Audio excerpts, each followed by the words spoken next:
Hello, this is Andy Jago, pastor of Bethany Lutheran Church and Preschool, and I'm back in the sanctuary of Bethany and kneeling down in the position that we normally do, confession.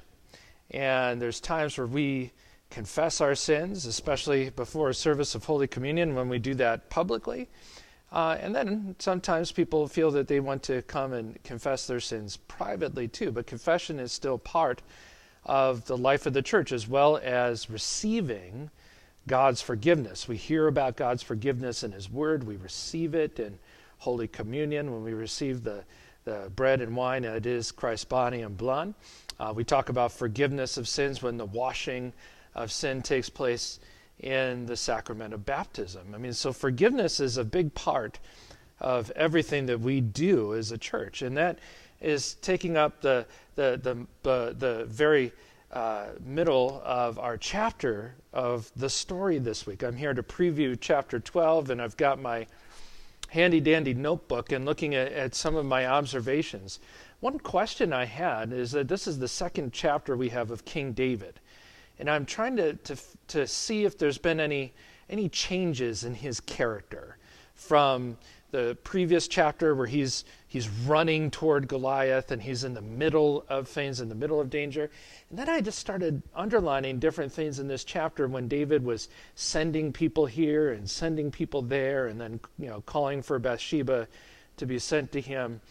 And I wonder if there's a change in his character. I don't know the answer to that. So I'd be interested to see what your insights are and what you think about that. You can comment down wherever you're seeing this video, or you can come to our adult Sunday school class on Sunday at 8:45.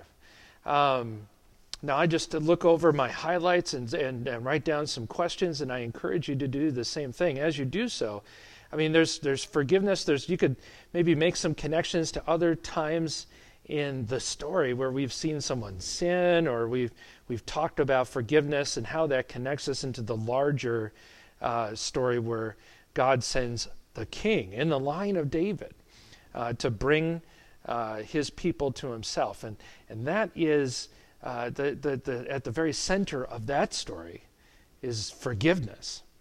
Well, one more thing, in this chapter we also get some of David's psalms. Now this is going to be in giving us the story just in a different way. I mean, not in a different way from what we've seen with the narratives, just kind of telling us what's happening and who's doing what.